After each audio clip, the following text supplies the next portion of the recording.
Hi friends, இன்னைக்கு நம்ம த quality of Mercy இத பத்தி பார்க்கலாம். இது யார் எழுதியிருக்காங்கன்னா வில்லியம் ஷேக்ஸ்பியர். இவங்க ஒரு English playwright, poet and இவங்க ஒரு ஆக்டரும் கூட.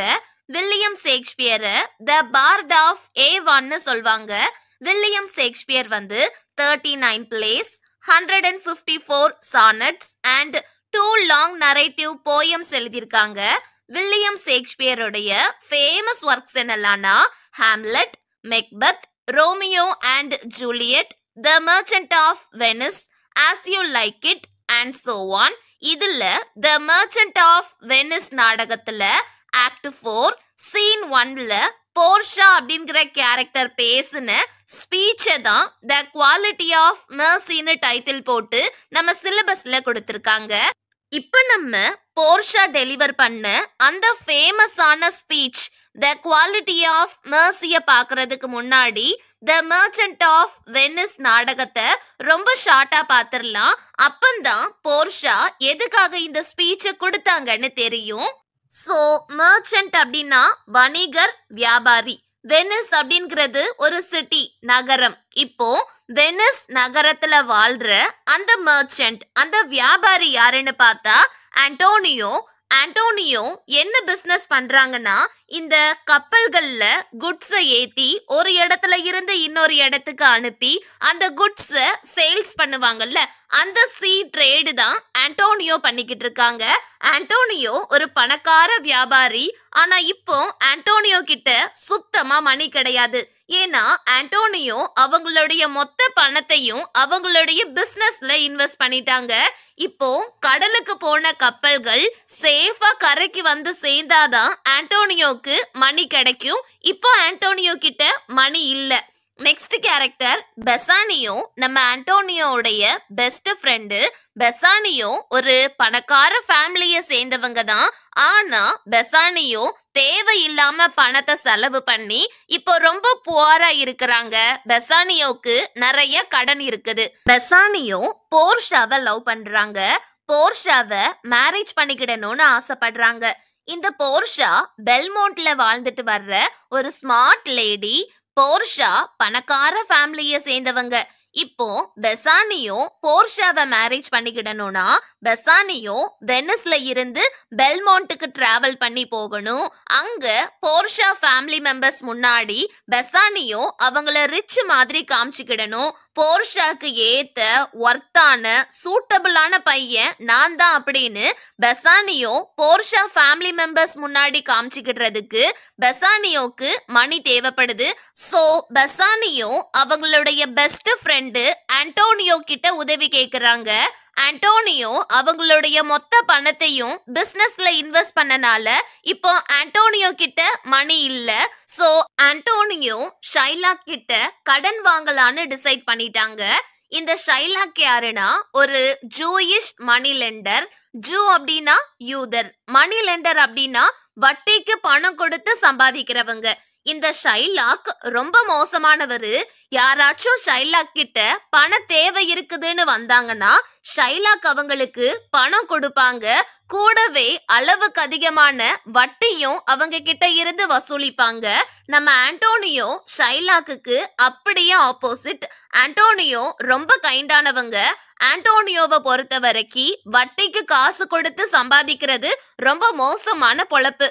ஆண்டோனியோ கிட்ட யாராவது பண தேவை இருக்குதுன்னு வந்தாங்கன்னா ஆண்டோனியோ அவங்களுக்கு பணம் கொடுப்பாங்க. உங்களால எப்ப முடியுதோ அப்போ இந்த பணத்தை திருப்பி கொடுத்தா போதும்னு சொல்வாங்க. ஆண்டோனியோ அவங்க கிட்ட இருந்து வட்டி வசூலிக்க மாட்டாங்க.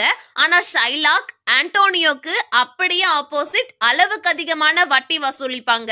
இப்போ ஆண்டோனியோ வட்டி வாங்காம காசு கொடுக்கறனால அது ஷைலாக்குடைய வட்டிக்கு விடுற பிசினஸ பயங்கரமா பாதிக்குது. சோ ஷைலாக் ஆண்டோனியோவை அவங்க எதிரியா பாக்குறாங்க. எப்பயாச்சும் ஆண்டோனியோ கையில சிக்குனா வச்சு செஞ்சிடலான்னு ஷைலாக் வெயிட் பண்ணிக்கிட்டு இருக்காங்க. இப்போ வேற வழி இல்லாம அவங்க பெஸ்ட் ஃப்ரெண்டு பெசானியோக்காக ஆண்டோனியோ ஜூயிஷ் மணி லெண்டரான ஷைலாக் கிட்ட கடன் கேட்டு வந்து நிக்கிறாங்க. ஷைலாக்கும் ஆண்டோனியோவை பழி வாங்குறதுக்கு இதுதான் சரியான வாய்ப்புன்னு ஆண்டோனியோ கேட்ட 3000 டக்கேட்ஸ் குடுக்க ஒத்துக்கிடுறாங்க. ஆனா ஷைலாக் ஒரு வித்தியாசமான டீல் போடுறாங்க. என்னன்னா ஆண்டோனியோக்கு 3 மாசம் டைம் கொடுக்கறாங்க. அந்த 3 மாசத்துக்குள்ள ஆண்டோனியோ ஷைலாக் கிட்ட வாங்கின 3000 டக்கேட்ஸ் திருப்பி கொடுத்துட்டாங்கன்னா ஆண்டோனியோ வட்டி கொடுக்க வேண்டான்னு சொல்லிருந்தாங்க. குழப்பமா இருக்குதுல்ல, ஷைலாக்கே வட்டிக்கு விடுற பிசினஸ் தான் பண்றாங்க, பின்ன எதுக்காக வட்டி வேண்டான்னு சொல்றாங்கன்னு பார்த்தா 3 மாசத்துக்குள்ள ஆண்டோனியோவால 3000 டக்கேட்ஸ் கொடுக்க முடியலன்னா ஷைலாக் ஆண்டோனியோடைய நெஞ்சு பகுதியில இருந்து 1 பவுண்ட் ஃபிளஷ் கட் பண்ணி எடுத்துக்கிடுவேன் அப்படின்னு சொல்றாங்க.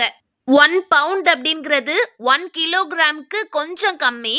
இப்போ ஆண்டோனியோவுடைய நெஞ்சு பகுதியில இருந்து 1 பவுண்ட் சதைய கட் பண்ணி எடுத்தா ஆண்டோனியோ கண்டிப்பா இறந்து போயிருவாங்க.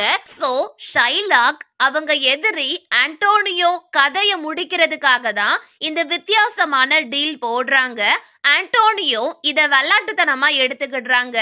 ஆண்டோனியோ என்ன நினைக்கிறாங்கன்னா, எப்படியும் 3 மாசத்துக்கு முன்னாடியே கடலுக்கு போன கப்பல்கள் சேஃபா கரைக்கு வந்து சேர்ந்துரும், எனக்கு என்னுடைய பணம் கிடைச்சிரும்.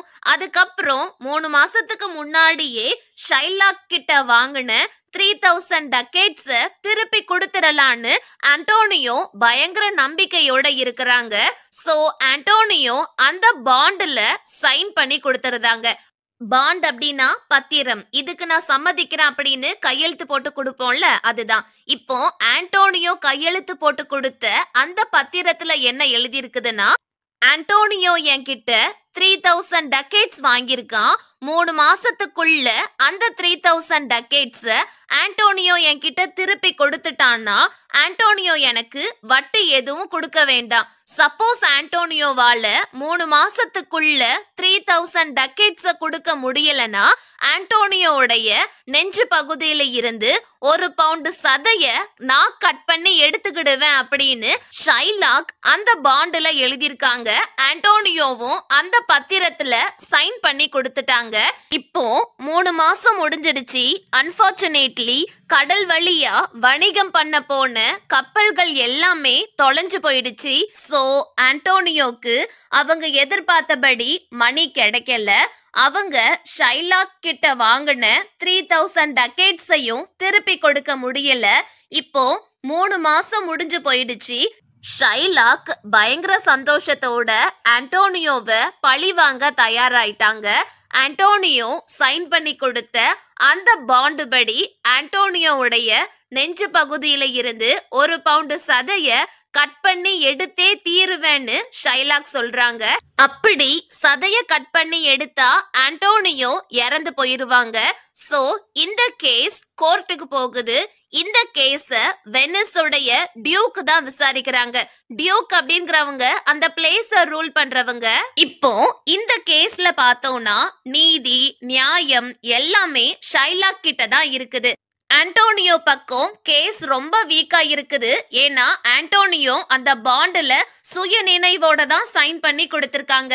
இப்போ இந்த இடத்துல தான் ஆண்டோனியோக்கு சப்போர்ட் பண்றதுக்காக நம்ம ஸ்மார்ட் லேடி போர்ஷா என்ட்ரி கொடுக்காங்க.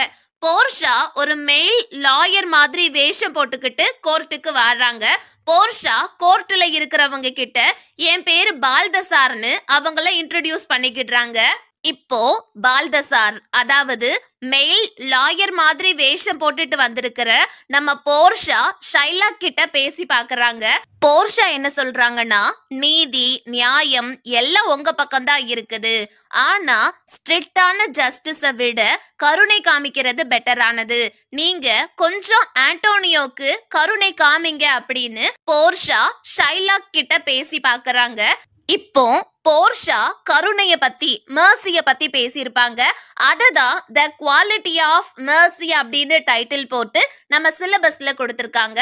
இப்ப நம்ம த குவாலிட்டி ஆஃப் மர்சி பத்தி பார்க்கலாம். ஃபர்ஸ்ட் போர்ஷா ஷைலாக் கிட்ட என்ன சொல்றாங்கன்னா, மர்சி கருணைய யாராலையும் கட்டாயப்படுத்தி வர வைக்க முடியாது அப்படின்னு சொல்றாங்க. கருணை அப்படிங்கிறது நமக்குள்ள இருந்து தானா நேச்சுரலா வரணும் அப்படின்னு சொல்றாங்க. நெக்ஸ்ட் கருணைய வானத்துல இருந்து பொழியிற சாஃப்ட் ரெயின் கூட கம்பேர் பண்றாங்க. வானத்துல இருந்து ரெயின் எப்படி நேச்சுரலா வருதோ அதே மாதிரி கருணையும் நமக்குள்ள இருந்து நேச்சுரலா வரணும் அப்படின்னு சொல்றாங்க. நெக்ஸ்ட், வானத்துல இருந்து பொழியிற ரெயின் எப்படி அதை டச் பண்ற எல்லாத்துக்கும் பிளெஸிங்கா இருக்குதோ அதே மாதிரி மெர்சியும் பிளெஸிங் தான் அப்படின்னு சொல்றாங்க. இதுல கருணை டபுள் பிளெஸிங் அப்படின்னு சொல்றாங்க. எப்படின்னா, இப்போ ஷைலாக் ஆண்டனியோக்கு கருணை காமிச்சாங்கன்னா அது ஆண்டனியோக்கு பிளெஸிங். அதே சமயத்துல கருணை காமிச்ச ஷைலாக்குக்கும் அது பிளெஸிங், பெரிய புண்ணியம் அப்படின்னு சொல்றாங்க. போர்ஷா என்ன சொல்றாங்கன்னா, கருணை ரொம்ப பவர்ஃபுல்லானது. ஒரு ராஜாக்கு அவங்களுடைய கிரவுன் எந்த அளவுக்கு மதிப்பையும் மரியாதையையும் கொடுக்குமோ அதை விட அதிகமா அந்த ராஜா கருணையோட இருந்தாங்கன்னா அது அவங்களுக்கு அளவுக்கு அதிகமான மதிப்பையும் மரியாதையையும் பெற்று தரும் அப்படின்னு சொல்றாங்க. நெக்ஸ்ட், ராஜாவுடைய கையில செங்கோல் இருக்கும்ல, அந்த செங்கோல் ராஜாவுடைய பவரை ரெப்ரசன்ட் பண்ணும். இப்போ அந்த செங்கோலுக்கு இருக்கிற பவர்னாலேயே மக்கள் ராஜாவை பார்த்து பயப்படுவாங்க, ராஜா சொல்றதெல்லாம் கேட்பாங்க, ராஜாக்கு அளவுக்கு அதிகமா மரியாதை கொடுப்பாங்க. இப்போ போர்ஷா என்ன சொல்றாங்கன்னா, அந்த செங்கோலுக்கு இருக்கிற பவரை விட கருணைக்கு அதிகமான பவர் இருக்குது. ஒரு ராஜாக்கு அவங்க கையில இருக்கிற செங்கோல் எவ்வளவு பவரை கொடுக்குதோ அதை விட அதிகமா அந்த ராஜா கருணையோட இருந்தாங்கன்னா அது அவங்களுக்கு அளவுக்கு அதிகமான பவரை கொடுக்கும். மக்கள் அவங்கள ரொம்ப ரெஸ்பெக்ட் பண்ணுவாங்க அப்படின்னு சொல்றாங்க. சோ கிங் மாதிரி பவர்ல இருக்கிறவங்களுக்கு கூட இருக்க வேண்டிய கிரேட்டஸ்ட் குவாலிட்டி மெர்சி தான். ஒருத்தருடைய கிரேட்னஸ் அவங்களுடைய பவர்ல இல்ல, அவங்க காமிக்கிற கருணையில தான் இருக்குது. சோ போர்ஷா ஷைலா கிட்ட என்ன சொல்றாங்கன்னா, நீங்க கொஞ்சம் கருணை காமிங்க, அது உங்களுக்கு அளவுக்கு அதிகமான மதிப்பையும் மரியாதையையும் பெற்று தரும் அப்படின்னு சொல்றாங்க. நெக்ஸ்ட், கருணையோட நடந்துக்கிடுறவங்க கடவுளுக்கு சமமானவங்க. ஒரு ராஜா தண்டனை கொடுக்கும்போது நீதி நேர்மை கூடவே கருணையோடையும் நடந்துக்கிட்டாங்கன்னா அது அவங்கள கடவுள் ரேஞ்சுக்கு உயர்த்தி கொண்டு போகும். மக்களும் கருணையோட நடந்துக்கிடுற ராஜாவை கடவுள் மாதிரி உயர்த்தி வச்சு மதிப்பும் மரியாதையும் கொடுப்பாங்க அப்படின்னு சொல்றாங்க. போர்ஷா என்ன சொல்றாங்கன்னா, இங்க பாருங்க யூதரே, இங்க பாருங்க ஷைலாக், நீதி நியாயம் எல்லாம் உங்க பக்கம்தான் இருக்குது. பட் ஸ்டில் நீங்க மெர்சிய கன்சிடர் பண்ணலாமே, கொஞ்சம் கருணை காமிக்கலாமே அப்படின்னு கேக்குறாங்க. நெக்ஸ்ட், போர்ஷா என்ன சொல்றாங்கன்னா, மனிதர்களா பிறந்த எல்லாருமே தப்பு பண்ணிருப்போம். இங்க நீதி நேர்மைன்னு மட்டும் ஸ்ட்ரிக்டா பார்த்துட்டு இருந்தா நம்ம யாராலையுமே நிம்மதியா வாழ முடியாது. நம்ம பண்ண தப்புக்கு பனிஷ்மெண்ட் கிடைச்சே தீரணும் அப்படின்னா இந்த உலகத்துல யாராலையுமே நிம்மதியா உயிர் வாழ முடியாது. சோ கருணை ரொம்ப முக்கியமானது. நம்ம எல்லாருமே கடவுள்கிட்ட நம்ம பண்ண தப்ப சொல்லி என்ன மன்னிச்சிருங்க கடவுளே, கொஞ்சம் கருணை காமிங்க கடவுளேன்னு வேண்டிப்போம். அதே மாதிரிதான் மனிதர்களாகிய நம்மளும் ஒருத்தர்கிட்ட இன்னொருத்தர் கருணையோட அன்போட நடந்துக்கிடணும். சோ ஸ்ட்ரிக்டான ஜஸ்டிஸை விட கருணை காமிக்கலாம். கருணை காமிக்கிறவங்க கடவுளுக்கு சமமானவங்க அப்படின்னு சொல்றாங்க. ஃபைனலி போர்ஷா ஷைலாக் கிட்ட என்ன சொல்றாங்கன்னா, நீதி நியாயம் உங்க பக்கம்தான் இருக்குது. பட் ஸ்டில் கருணை காமிக்க சொல்லி கேட்டாச்சு.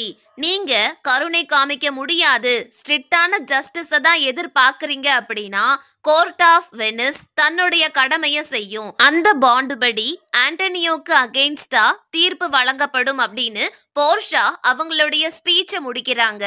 இப்போ ஷைலாக் செம்ம ஹாப்பி ஆயிட்டாங்க. ஏன்னா கோர்ட் ஆஃப் வெனிஸ் நீதி நேர்மையோட நடந்துக்கிடுவாங்க. அந்த பாண்டு படி ஷைலாக் ஆண்டனியோவுடைய நெஞ்சு பகுதியில இருந்து 1 பவுண்டு சதைய கட் பண்ணி எடுத்துடலாம், ஆண்டனியோவை பழி வாங்கிடலாம் அப்படின்னு ஷைலாக் செம்ம ஹாப்பி ஆயிட்டாங்க. த மர்ச்சன்ட் ஆஃப் வெனிஸ் நாடகத்துல ஆக்ட் 4 சீன் 1ல போர்ஷா ஒரு ஃபேமஸான ஸ்பீச் கொடுத்திருக்காங்க. த குவாலிட்டி ஆஃப் மெர்சில போர்ஷா என்ன சொல்லியிருக்காங்கன்னா, கருணை வானத்துல இருந்து பொழியிற ரெயின் மாதிரி நேச்சுரலா நமக்குள்ள இருந்து தானா வரணும். கருணைய யாராலையும் ஃபோர்ஸ் பண்ணி வர வைக்க முடியாது. கருணை டபுள் பிளெஸிங். கருணைய காமிக்கிறவங்களுக்கும் அது பிளெஸிங், அந்த கருணைய ரிசீவ் பண்றவங்களுக்கும் அது பிளெஸிங். கருணை ரொம்ப பவர்ஃபுல்லானது. ஒரு ராஜாக்கு அவங்களுடைய செங்கோல் அண்ட் கிரவுன் எந்த அளவுக்கு மதிப்பையும் மரியாதையையும் கொடுக்குதோ அதை விட அதிகமா அந்த ராஜா கருணையோட இருந்தாங்கன்னா அந்த கருணை அவங்களுக்கு அளவுக்கு அதிகமான மதிப்பையும் மரியாதையையும் பெற்று தரும். கருணை காமிக்கிறவங்க கடவுளுக்கு சமமானவங்க. இந்த உலகத்துல தப்பு பண்ண எல்லாருக்குமே ஸ்ட்ரிக்டான ஜஸ்டிஸ் தான் கிடைக்கும் அப்படின்னா யாராலையுமே நிம்மதியா வாழ முடியாது. நம்ம எல்லாருமே கடவுள் கிட்ட கருணை காமிக்க சொல்லி கேக்குறோம். அதே மாதிரி மனிதர்களாகிய நம்மளும் ஒருத்தர்கிட்ட இன்னொருத்தர் கருணையோட அன்போட நடந்துகிடணும். சோ ஷைலாக், நீங்களும் ஆண்டனியோக்கு கருணை காமிங்க. நீங்க கருணை காமிக்க முடியாதுன்னு சொல்லிட்டீங்கன்னா கோர்ட் ஆஃப் வெனிஸ் தன்னுடைய கடமையை செய்யும்.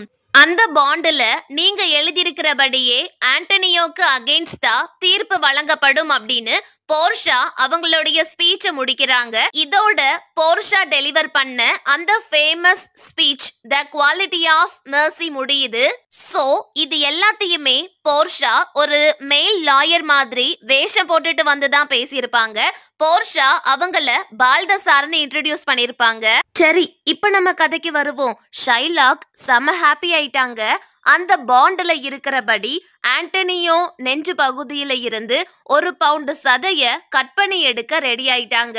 இப்போ நம்ம ஸ்மார்ட் லேடி போர்ஷா, அதாவது லாயர் பால்தசார், அந்த பாண்டை வாங்கி கேர்ஃபுல்லா ரீட் பண்ணி பாக்குறாங்க. ரீட் பண்ணி முடிச்சுட்டு என்ன சொல்றாங்கன்னா, நியாயம் ஷைலாக் பக்கம்தான் இருக்குது. சோ ஷைலாக் தாராளமா ஆண்டனியோ உடம்புல இருந்து 1 பவுண்டு சதைய கட் பண்ணி எடுக்கலாம். ஆனா ஒரு சொட்டு பிளட் கூட வரக்கூடாது. ஏன்னா பாண்டுல சதைய கட் பண்ணி எடுக்கிறதா தான் சொல்லிருக்கீங்க.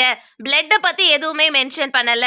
சோ ஆண்டனியோ உடம்புல இருந்து ஒரு சொட்டு ரத்தம் கூட வராம 1 பவுண்டு ஃபிளஷ் தாராளமா கட் பண்ணி எடுத்துக்கோங்க அப்படின்னு சொல்லிருந்தாங்க. சோ இது முடியாத காரியம். ரத்தம் வராம சதைய கட் பண்ணி எடுக்க முடியாது. சோ ஷைலாக் அவங்களுடைய தோல்விய ரியலைஸ் பண்றாங்க. இப்போ ஷைலாக் என்ன கேக்குறாங்கன்னா, எனக்கு ஆண்டனியோடைய ஃபிளஷ்லாம் வேண்டாம், முன்னாடி மணி தர்றதா சொன்னீங்கல்ல, அந்த மணி தாங்க, நான் இங்க இருந்து கிளம்புறேன் அப்படின்னு சொல்றாங்க. அதுக்கு லாயர் பால்தசார் என்ன சொல்றாங்கன்னா, மணிலாம் தர முடியாது. அந்த பாண்டுல சொன்னபடியே நீங்க ஆண்டனியோ உடம்புல இருந்து 1 பவுண்டு சதையையே கட் பண்ணி எடுத்துக்கோங்க அப்படின்னு சொல்றாங்க. இப்போ கேஸ்ல தோத்து போய் காசும் கிடைக்காம ஷைலாக் அங்க இருந்து கிளம்பலான்னு டிசைட் பண்றாங்க. அந்த டைம்ல நம்ம ஸ்மார்ட் லேடி போர்ஷா, லாயர் பால்தசார் இந்த கேஸ ஷைலாக்கு அகைன்ஸ்டா திருப்பி விட்டுருதாங்க. லாயர் பால்தசார் என்ன சொல்றாங்கன்னா, வெனிட்டியன் லா படி ஒரு ஃபாரினர் வெனிட்டியன் சிட்டிசனுடைய உயிரை பறிக்க ட்ரை பண்ண குற்றத்துக்காக அந்த பர்சனுடைய பாதி சொத்து ஸ்டேட்டுக்கும் மீதி சொத்து விக்டிமுக்கும், அதாவது மீதி சொத்து ஆண்டனியோக்கும் போயாகணும். அண்ட் ஷைலாக்க உயிரோட விடுறதா, தூக்கு தண்டனை கொடுக்கறதா இல்ல ஆயுள் தண்டனை கொடுக்கறதான்னு டியூக் முடிவு பண்ணுவாங்க அப்படின்னு லாயர் பால்தசார் சொல்லி முடிக்கிறாங்க. சோ இப்போ ஷைலாக்குடைய பாதி சொத்து ஸ்டேட்டுக்கும் மீதி சொத்து ஆண்டனியோக்கும் போக போகுது. அண்ட் ஷைலாக்குடைய லைஃப் டியூக்கோடைய கையில இருக்குது. சோ ஷைலாக் பயங்கரமா கெஞ்சி கூத்தாடுறாரு, புலம்புறாரு. சோ டியூக் ஷைலாக்கு கருணை காமிக்கிறாங்க. ஸ்டேட்டுக்கு சேர வேண்டிய ஷைலாக்குடைய சொத்தை திருப்பி ஷைலாக்கே கொடுத்துருத, ஷைலாக்கு ஃபைன் மட்டும் போடுறேன் அப்படின்னு சொல்லிருந்தாங்க. ஆண்டனியோவும் ஷைலாக்கு கருணை காமிக்கிறாங்க. ஷைலாக்குடைய சொத்து எனக்கு வேண்டாம், ஆனா அதுக்கு 2 கண்டிஷன் இருக்குதுன்னு சொல்றாங்க. என்னன்னா, யூதரா இருக்கிற ஷைலாக் கிறிஸ்டியானிட்டிக்கு கன்வெர்ட் ஆகணும்னு சொல்றாங்க. அதுக்கப்புறம் ஆண்டனியோக்கு சேர வேண்டிய ஷைலாக்குடைய சொத்தை திருப்பி ஷைலாக்கே கொடுத்துருந்தாங்க. ஆனா அதுல என்ன கண்டிஷன்னா, ஷைலாக் இறந்ததுக்கு அப்புறம் அந்த சொத்து ஷைலாக்குடைய பொண்ணு ஜெசிகாக்கு போய் சேரணும்னு சொல்றாங்க. ஷைலாக்குடைய பொண்ணு ஜெசிகா ஷைலாக்குடைய மணியை எடுத்துட்டு ஒரு கிறிஸ்டியன் கூட ஓடி போய் கல்யாணம் பண்ணிருப்பாங்க. சோ ஒரு கிறிஸ்டியனை மேரேஜ் பண்ண காரணத்துக்காக ஷைலாக் அவங்க பொண்ணு ஜெசிகாக்கு எந்த சொத்தும் போகாதுன்னு சொல்லிருப்பாங்க. இப்போ ஆண்டனியோ ஷைலாக் இறந்ததுக்கு அப்புறம் ஷைலாக்குடைய சொத்து ஜெசிகாக்கு போய் ஆகணும் அப்படின்னு சொல்றாங்க. வேற வழி இல்லாம ஷைலாக் அந்த 2 கண்டிஷனுக்குமே ஒத்துக்கிடுறாங்க. சோ பேராசை பிடிச்ச ஷைலாக் கடைசியில தோத்து போயிட்டாங்க. கருணையே காமிக்காத ஷைலாக்கு டியூக்கும் ஆண்டனியோவும் கருணை காமிச்சிருக்காங்க. ஆண்டனியோவை காப்பாத்தினதுக்காக லாயர் பால்தசாருக்கு என்ன நாளும் கொடுக்கலாம்னு லாயர் பால்தசாருக்கு ஃபீஸா என்ன வேணும்னு கேக்குறாங்க. லாயர் பால்தசார் யாரு? நம்ம போர்ஷா தான். இப்ப போர்ஷா பெசானியோடைய லாயல்ட்டிய செக் பண்றதுக்காக பெசானியோ கிட்ட இருக்கிற ரிங்க கேட்பாங்க. ஃபர்ஸ்ட் பெசானியோ கொடுக்க முடியாதுன்னு சொல்வாங்க. அதுக்கப்புறம் கொடுத்துருவாங்க. அந்த ரிங்க போர்ஷா தான் அவங்க லவ்வோடைய சிம்பிளா பெசானியோக்கு கொடுத்திருப்பாங்க. இந்த ரிங்க நீ எப்போதும் தொலைச்சிடக்கூடாது, இந்த ரிங் எப்போதும் உன்கிட்ட தான் இருக்கணும்னு போர்ஷா பெசானியோக்கு கொடுத்திருப்பாங்க. பெசானியோ எப்படி போர்ஷாவை வின் பண்ணாங்கன்னு பார்த்தா, போர்ஷாவுடைய ஃபாதர் ஒரு டெஸ்ட் வச்சிருப்பாங்க. அதுல ஒரு கோல்டு கேஸ்கெட், ஒரு சில்வர் கேஸ்கெட் அண்ட் ஒரு லெட் கேஸ்கெட் இருக்கும். அந்த 3 கேஸ்கெட்ல யாரு கரெக்டான கேஸ்கெட்டை செலக்ட் பண்றாங்களோ அவங்களுக்கு தான் போர்ஷாவை மேரேஜ் பண்ணி வைக்கிறதா சொல்லியிருப்பாங்க. நம்ம பெசானியோ கரெக்டா லெட் கேஸ்கெட்டை எடுப்பாங்க. அதுல தான் போர்ஷாவுடைய பிக்சர் இருக்கும். சோ போர்ஷாவை பெசானியோக்கு மேரேஜ் பண்ணி வைக்கிறதா டிசைட் பண்ணிருவாங்க. இப்போ அவங்க லவ்வோடைய சிம்பிளா தான் போர்ஷா அந்த ரிங்க பெசானியோக்கு கொடுத்திருப்பாங்க. சோ அந்த ரிங்க பெசானியோ லாயர் பால்தசாருக்கு பேமெண்டா கொடுத்தனால போர்ஷா செம்ம டென்ஷன் ஆயிட்டாங்க. அங்க லாயர் பால்தசாரா வேஷம் போட்டுட்டு இருக்கிறதே நம்ம போர்ஷா தான். போர்ஷா மனசுக்குள்ள எப்படியும் என்கிட்ட தானே வரணும், பாத்துக்கிடுறான் அப்படின்னு நினைச்சுக்கிட்டே அங்க இருந்து கிளம்புறாங்க. Happy ending. சீல தொலைஞ்சு போயிட்டதா சொன்ன ஷிப்ஸ் எல்லாமே சேஃபா கரைக்கு வந்து சேர்ந்துருது. ஆண்டனியோக்கு அவங்க இன்வெஸ்ட் பண்ண மணி அண்ட் ப்ராஃபிட்டுமே கிடைச்சிருது. தென் போர்ஷாவும் சமாதானம் ஆயிருந்தாங்க. கோர்ட்டுக்கு லாயர் பால்தசாரா வந்தது நான் தான் அப்படின்னு போர்ஷா அவங்க கிட்ட சொல்றாங்க. செலிப்ரேஷனோட இந்த பிளே முடியுது. தேங்க்யூ. தேங்க்ஸ் ஃபார் வாட்சிங். Have a nice day and don't forget to subscribe our channel.